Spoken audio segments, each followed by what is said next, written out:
Up next, we have these two amazing speakers that are going to come out. We have Ruthie Berber. She is, yes, woo! She is a global marketing and community expert. Right now, she's based in New York City. There, she's supporting many different groups. One you may have heard of called Led by Community. Yeah, running some events out in New York for them. Also, Women in Innovation and the Old Girls Club. Not the Old Boys Club, the Old Girls Club. So she's helping them as well.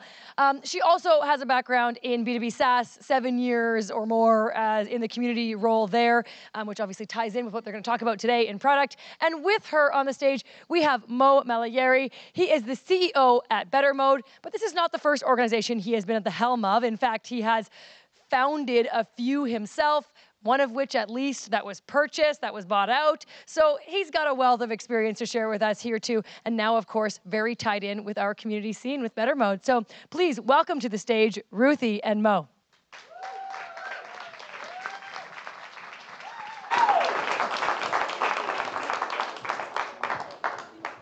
Great. How's everyone doing? You have the energy. Okay, it's hard to be the panel right before Brian speaking. Truly. Totally, right? And after the coffee slump and everyone being tired and needing sugar and all of that stuff, yeah. Fantastic. Great. Well, we're gonna get you some great content from Ruthie here. Just quick intros. My name is Mo. I'm from Canada, and I got just this beautiful pin from Margot just a few seconds ago. So excited to be here. I'm one of the co-founders and CEO at Better Mode. We have a lot of great platforms and community platforms out there. I guess what differentiates Better Mode is the power of website building tools that we have merged with all the community engagements like commenting, mentioning. But that's really what differentiates Better Mode. Just going to pass it to Ruthie for some intro. Hi. Well, I mean, Margot did a phenomenal job, obviously. But I'm here from New York, so very jet-lagged, cannot be held accountable for anything I say in this panel.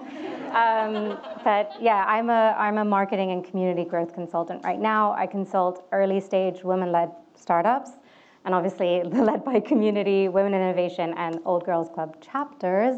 But I previously spent 7 years at Yotpo, which is an e-commerce marketing platform, very, very heavy on the B2B SaaS. And I was the head of community and brand programs there. And so a lot of what I'm going to talk about today has to do with that experience. Fantastic. Thank you, Ruthie. Just let's start with a question first. Raise your hand if you're already using your community for product ideation and product innovation. Okay, impressed. All right, Impressed. Fantastic. Great. And raise your hand if you are planning to do that in the next 12 months. All right, sweet. I guess we're going to have a lot of great content for the second group as well. But Ruthie, you've done that at Yotpo. You've been at Culture Trip, lots of great companies. Tell us a bit about why should communities even consider the product ideation? I know the answer might sound obvious, but you and I talked about it, and you had a pretty interesting angle on that. You mean because your customers are literally able to tell you what they want? Yeah. So I mean, yeah, I think obviously it's obvious to many of us as community builders, but I think that internally it's maybe not as obvious, but you have this collective space for customers to really share what they want, literally, but also kind of shape the product with the teams. And to feel a part of it in more ways than just being part of the community. They're part of the product creation, and I think that drives, obviously, product satisfaction with the company, the brand, the service, and also just unlocks so much more innovation, truly. Fantastic. And what are some of the strategies you used in order to execute that at Yotpo? Yeah, so honestly, it was very important for me kind of from the get-go, before I even kind of chose my tech stack, decided what the community was going to look like. I knew from the very beginning that I wanted it to be kind of cross-departmental, that I was on the marketing team. I'm a marketer. It's fine. Hate me. But I thought, as a marketer, I was always very isolated, being like, oh, I'm from marketing, please use our campaigns. But this was an opportunity because it was a function built completely from scratch. Yotpo was 10 years old by the time I came to build the community. And I was thinking, we have an opportunity to do this right. let's get CS involved, let's get support involved, let's get the product team involved and not have it be something separated, even R&D. So for me, I just kind of baked it into my community building strategy, my presentations, all of that, and I'll kind of touch a little bit on buy-in and cross-departmental collaboration.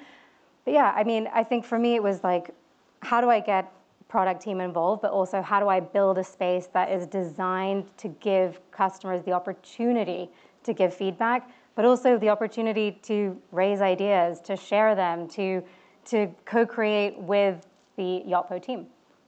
Fantastic. You touched on a very important one, because I think if you ask me what are the top 5 questions that we get from our customers at BetterMode, is like, how do we break the silos and get the support? So like, we hear that all the time, that like, we were just a discussion forum and now we're getting all these ideas posted as a discussion. Like, how do we go and get the buy-in from the rest of the organization, that cross-functional opportunity?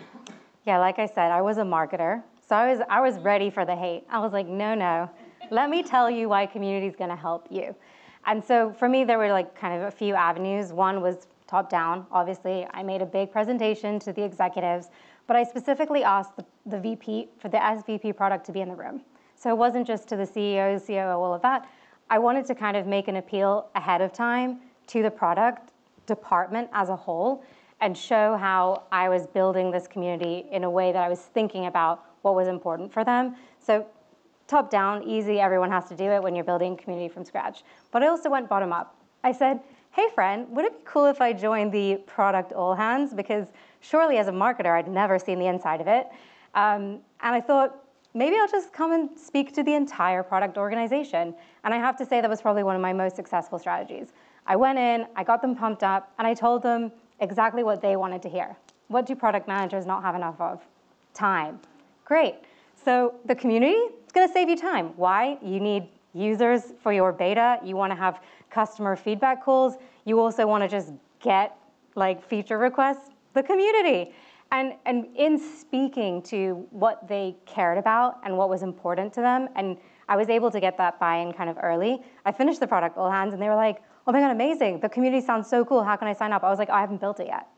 So hold, please. But then I kind of continued this roadshow and kept pumping it, going to the CS org as well, getting the support team involved, and kind of thinking about like, what do they care about, and how can I constantly show them that the community isn't a marketing thing, it's not a Ruthie thing, it's an all of us thing. It's a cross-departmental, cross-company initiative, and not just that, the community now becomes part of the product offering. It's part of the package now that a customer has, like receives when they sign up for Yotpo. It's all of the platform plus access to the community. And was that all support? And like, did you see any resistance? And like, oh, this also could mean... No, everyone was so like down from the beginning, don't worry, of course. No, there was a lot of resistance, as you can imagine. Specifically, I will say from the product team, I think they were just like, you want time? You want something from us? Like, absolutely not. And I think it was like, a lot of pushback, with SSO and building and like how to prioritize things. But I kept kind of inviting them into the community space. And as I continued my road shows, after some of the events, I would get like PMs like slacking me, being like, okay, super cool, like how do I get in there? And then I'd kind of like move them in slowly, but also not just like encourage them to participate, but give them enablement materials and like show them that they have all of the tools available to quickly engage with the community and get what they need out of the community as well. So yeah, that's my answer. Well, thank you. So for the second group that they have the plan to do this within the next 12 months, what are some of the tactics and tactical ideas that they can take away? Like, what are some of the initiatives that you started at Yotpo? So one, just looking at the community as a one-stop shop for customers. Like, it's not just a support forum. It's not just a product ideation space. It's everything. And like, let's create this space to be a central one-stop shop for customers. And so that was kind of like the approach. One of the things that I was really, really excited about when we went with Gainsight, one of the sponsors, when we built the community, was the fact that they have this like really cool feature request option and people can upvote it and stuff. And the really cool thing is that you can also integrate that with product board, which product managers use, and they really don't like to have to go and find information. Even better if it could just go into their workflow directly. So that's one of the tips that I would say, like find a way to kind of attach to existing workflows and processes that CS or product have in place, feature requests. But also ensuring kind of from the get-go that when you're announcing the community or you're announcing this new feedback initiative or innovation co-creation, that this is a standing invitation. This is always true for this space. You are always invited to co-create, to collaborate, and to help us innovate the product, and then create multiple opportunities. You have the feature requests, you have a feedback channel, you have AMAs maybe with the product team. You constantly come up with ways to invite members to get involved, and so that they don't have to kind of be proactive, but also it's just easy for them. We create a quarterly wish list as well, like from the community. And yeah, I think also just making sure that everyone internally was kind of aligned with how it was going to go. Beautiful. We're going to leave some room for the Q&A as well. But last question is, after you launched all these initiatives, what was some other touch points that you have to have internally with the product team after these initiatives were launched? Well, I'll say the roadshow never ends. Literally ever, never. If you think someone's bought in, that's great, but it's like the next quarter, you best be sure that you will be needing to buy them in again. So roadshow, roadshow, roadshow, constantly communicating the value to them internally and speaking in their terms. It's so important. They actually don't care about engagement. They just don't care. They want to know how can they get users for beta, like for betas, how can they get access to customers quickly, how can they get feedback, and how do they get the best ideas, the ones that are actually relevant, that customers actually care about. So, I mean, following up and doing these roadshows, I also made it a point to kind of talk to the entire company. So every once in a while, there'd be a company all hands. I'd be like, hey, can I do a quick plug for the community? That'd be great. And the CEO was like, yeah, sure. And so then I'd really, do the whole like circle, look, community, it touches all of these things. But it also makes us a stronger company and a stronger product because we're inviting and working with our customers, and we're not just building things that we think that they want or that our R&D team think are cool. So yeah, that's my answer. Fantastic. Thank you so much. A round of applause for Ruthie for sharing all that insight with us. All right, we have a couple of more minutes. I want to make sure that we also get any questions, especially from the group that is planning to launch it, hopefully if it's not already covered. Please. Yeah, could you go a little bit more into depth? You were talking about connecting with product board. That's very interesting. Sorry. Can you hear me now? You were talking about connecting with product board. I'd love if you could give a little bit more insight into that and how you're doing that and how that was received from the product team as well, because obviously that's what they're looking for. Yeah, so I think it's not necessarily product board. It's what is your product team using? What does their tech stack look like? What does their workflow look like? And how can you kind of interject the community? Because we had built the community formerly Insided, now Gainsight, they had this integration with product board. And it was kind of just sitting there in the integration space. And then I found out that the product team was transitioning to product board. And I was like, this is a great opportunity for me to just slide right in before the process has even been set. And I think so, like, it applies to any organization, right? Like, what is your product team working on? Does the community platform that you're currently based on have any integration? Can you use Zapier to do it? What ways can you make it as easy as possible for the product team, but also, by the way, the CS team and support teams to get access to this information? Thank you. Ping it out. Hi, Ruthie. Did you face resistance from the product team on the types of ideas that they were getting from the community, and how did you manage it? Like, did you have to work with some, translating what members were saying to them, and mainly when it didn't go with the direction that the product team was thinking initially? Oh yeah, sure. Definitely. They're like, no, that's a stupid idea. I'm like, is it though? Because the customer is literally asking for it.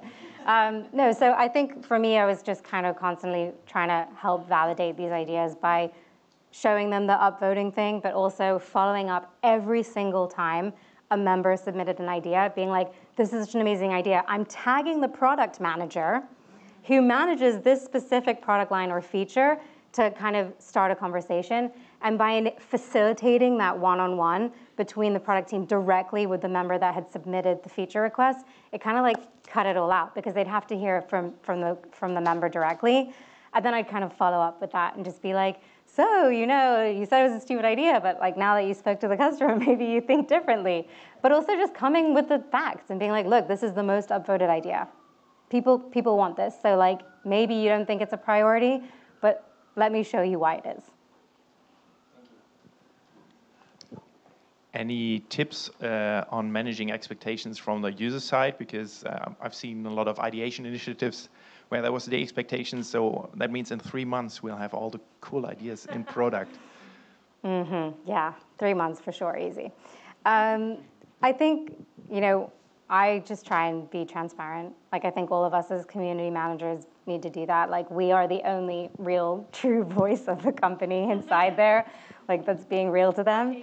Yeah. So I think I was always just kind of like, we really, really want all of your ideas. We want you. We encourage you. And just know it takes time. Product team moves slow. R&D is slow. Like, Yotpo was a 1,000-person company by the time I launched the community. Like, it wasn't going to be quick. So I think just communicating that and being like, it's still valuable. We still will take it into like consideration, and commenting and reminding, like, we see this, we saw it, acknowledge it, recognition, tagging the product manager, all of that stuff, and following up being like, I know it's been a while, but let me tell you, exciting news, it's on the roadmap for Q4. Like, whatever you can share, just be honest and communicate that. And that's all the questions we have time for. Thank you for everybody else who had their hand up. Thank you. Thank you. Thank you very much. Thank you, thank you, thank you. We're gonna